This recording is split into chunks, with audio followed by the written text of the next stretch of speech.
आपने शपथ लेने के बाद बहुत सारे सड़कों का आपने दिया था, निर्माण हुआ उस पर? अपनी विधायक निधि से जितना मेरा पैसा हो सकता था उतना मैंने सड़क बनवाया, लाइट लगवाई और उसके बाद जो सरकार 18% जीएसटी काट दे रही है ये भी उसी में है। विधायक निधि से जितना काम हो सकता है मैंने उतना काम कराया और उसके बाद जितना मैंने प्रस्ताव प्रदेश सरकार को दिया आज तक एक भी सड़क हमारी नहीं बनी। एक सबसे महत्वपूर्ण सड़क है जंगीपुर लावा सुभाखरपुर मार्ग, उस पर मैंने धरना भी दिया। आज तक जाकर देख लीजिए वो सड़क अभी तक नहीं बन पाई है। मोहम्मदपुर से लेकर के कहोतरी होते हुए भणसर अभिसहन तक इस सड़क की भी वही स्थिति है। उस सड़क को माननीय सांसद जी के उस प्रस्ताव में चूँकि बना है तो इसके साथ एक और बड़ी सड़क है गंगा उस पार की कालूपुर से लेकर जुराजपुर, उस सड़क की जाकर स्थिति देख लीजिए।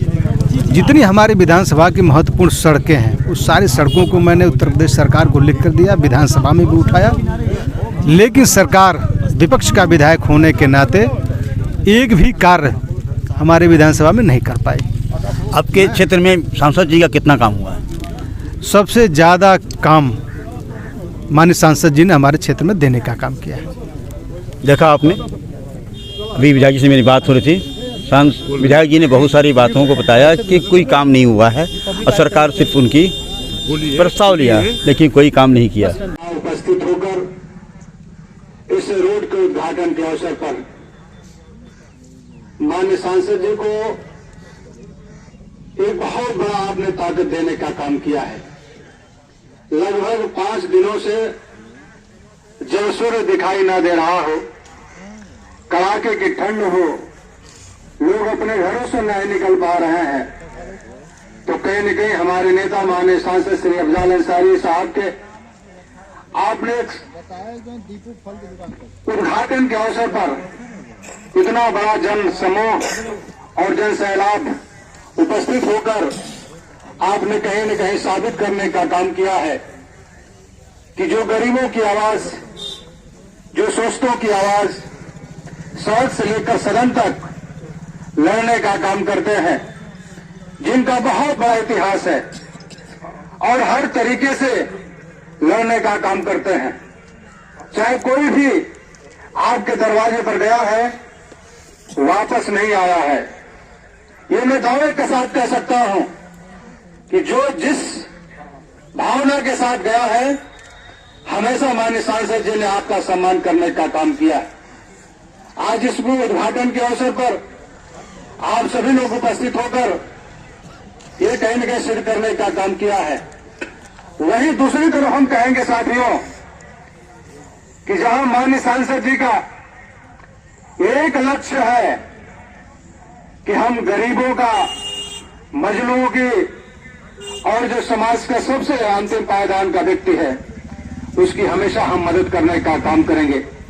जब से आप सांसद हुए हैं हमेशा ये फिक्र रही है कि हम कैसे गांव गलियों को जोड़ने का काम करें, कैसे हम बड़ी बड़ी सड़कें देने का काम करें कि जैसे आम जनमानस उस रोड पर जाए तो कहीं न कहीं दिक्कत न महसूस हो। हम लोग लगातार अपनी विधानसभा में कम से कम 5-6 रोड तो उद्घाटन कर ही दिया हम लोगों ने, लेकिन उसके साथ ही सारी विधानसभाओं में माननीय सांसद जी घूम घूम करके उद्घाटन और शिलान्यास करने का काम कर रहे हैं। मैं भारतीय जनता पार्टी के लोगों से पूछना चाहता हूं कि आप बताओ 5 साल सरकार के हो गए और 1 साल और दूसरी सरकार के हो गए, यानी उत्तर प्रदेश सरकार के 6 साल हो गए और केंद्र की सरकार के 8 साल हो गए। 8 साल और 6 सालों के अंदर गाजीपुर जनपद के अंदर कोई अगर आपने रोड बनवाने का काम किया हो तो बताओ। हमारे सांसद जी की लिस्ट इतनी बड़ी है कि सुबह से लेकर वीरेंद्र भाई, ये एमपी साहब कहेंगे कि वीरेंद्र भाई अब रहने दो। इतनी बड़ी लिस्ट है, इतनी बड़ी लिस्ट है। तब मैं कहना चाहता हूं, ये भारतीय जनता पार्टी के लोग हैं, झूठ बोलना इनके आदत हो गई है। रोजगार तो दूर, रोजगार ये दे नहीं सकते हैं, रोजगार छीनने का काम करते हैं। हम जब गांव में जाते हैं तो गरीब आदमी कहता है कि साहब हमें रोजगार नहीं मिला, हमें काम धंधा नहीं मिला। और भारतीय जनता पार्टी के लोग कहते हैं, नरेगा के मजदूरी में काम करने वाले व्यक्ति को कहते हैं कि मैंने इनको रोजगार से जोड़ दिया। 12 आपने 202 रुपए की नौकरी करने वाले व्यक्ति को आपने रोजगार से जोड़ दिया। उसमें आपका कौन सा योगदान है? ये हमेशा झूठ बोलते हैं, भाई को भाई से लड़वाने का काम करते हैं और लड़वा करके अपना काम सिद्ध करने का काम करते हैं। आज तक कोई जनपद के अंदर कोई विकास नहीं हुआ, एक भी सड़क नहीं बनी, और जहां किसान मर रहा है उसके खेतों तक पानी नहीं जा पा रहा है, तेल तक पानी नहीं जा पा रहा है।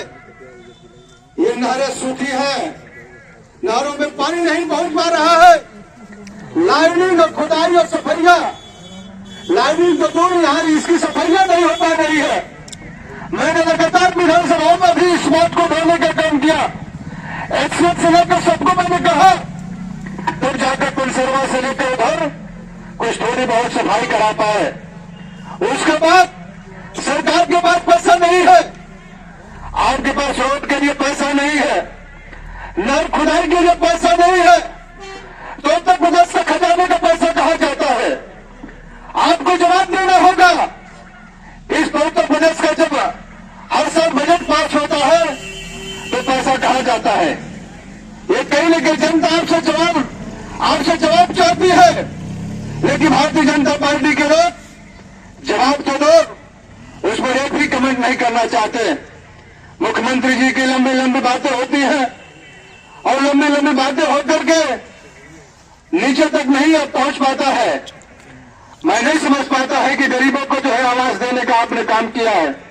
माननीय अखिलेश यादव की सरकार थी तो 3.5 लाख से ऊपर लोग आवास देने का काम किया था, पेंशन देने का काम किया था।